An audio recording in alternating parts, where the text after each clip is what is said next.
శ్రీమన్నారాయణ. ఒక విషయం,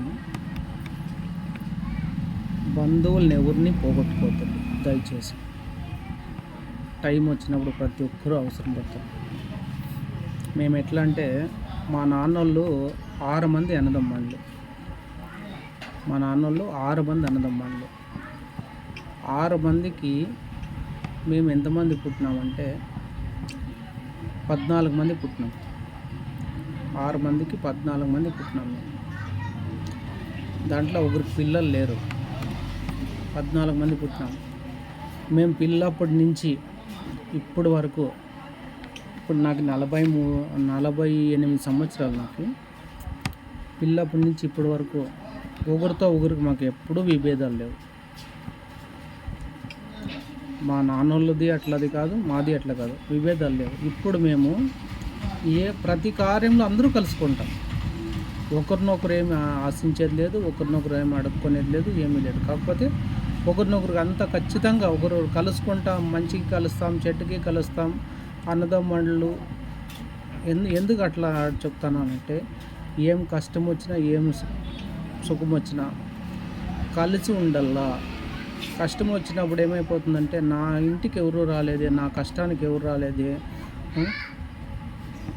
మా నాన్న ఇదైపోయినాడు, మా అమ్మ అట్లా అయిపోయింది, అట్లా తప్పుడు కనీసం మాకు చూసేకి రాలేదు, ఎవరు ముట్టేకి రాలేదే అనే పరిస్థితులు వస్తాయి. కాబట్టి దానికోసం మేము ప్రతిదానికి మా వరకు ఏం ఉండవు అసలు.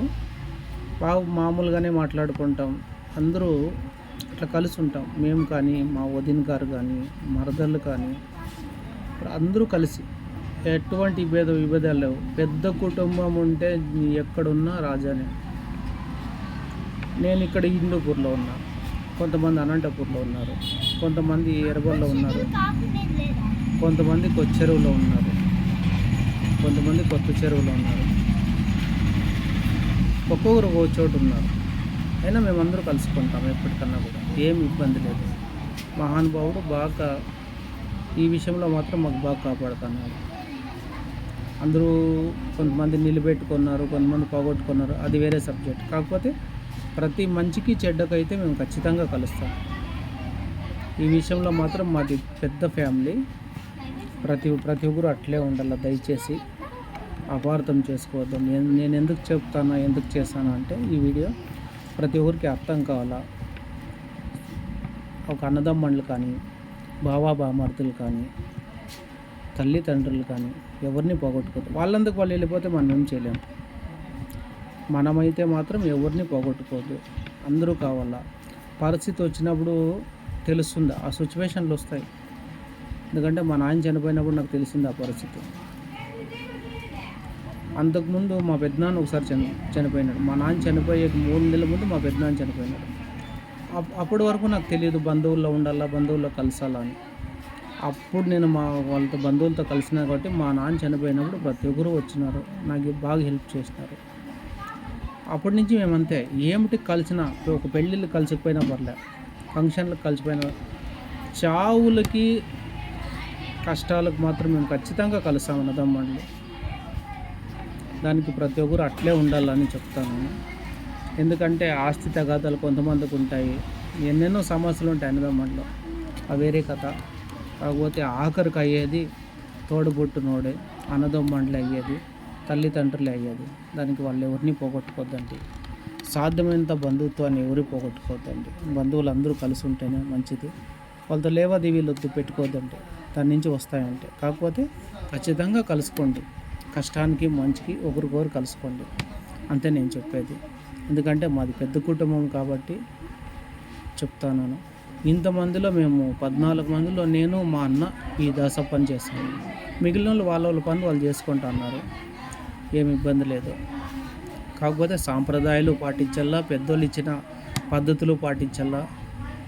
దానికోసం ఈరోజు నేను దాస పని చేస్తున్నాను. దాంట్లో ఇంతమందిలో నేను మా అన్న ఇద్దరే చేస్తాను ఈ దాస పని. మా తాతగారు ముత్తాతగారు కాలం నుంచి మాకు తెలిసిందే. అంతకుముందు ఇంకా ఎన్ని సంవత్సరాల నుంచి ఉందో ఆ చరిత్ర మాకు తెలియదు. దాంట్లో మేము అది పాటించుకుంటా ఉన్నాం. ఇప్పటికి ఏదన్నా ఒక కార్యాలు జరిగితే మా అన్న వస్తాడు, నేను పోతాను. ప్రతి ఒక్కరు ఒకరికొకరు కలుసుకుంటాం, మాట్లాడుకుంటాం. ఎటువంటి ఇవి లేవు. కాకపోతే తల్లిదండ్రులది ఏముందో వాళ్ళ ముందు నుంచి ఆచారాలు అవి పాటిస్తా అంటేనే మనకు అన్నం పుట్టేది కూడా. దానికి మేము దాసప్తనంలో నేను మా అన్న దిగినాం. మా పెద్దనాన్న కొడుకు అన్న అంటే చేసుకుంటాను. ఈరోజు అన్నం పుడుతుంది, దేవుడు ఏదో కాపాడుతా అన్నాడు. దానికోసం పాత పద్ధతులు ఏముంటే అవి ఏమీ వదులుకోవద్దండి. ఏ ఫ్యామిలీలో కూడా ప్రతి ఒక్కరు ఖచ్చితంగా అవి పాటించండి. కొంతమందికి కదురు పుణ్యం పద్ధతులు ఉంటాయి, కొంతమందికి దాసప్ప అని ఉంటుంది, కొంతమందికి ఇంటి దేవుడు పూజలు ఉంటాయి.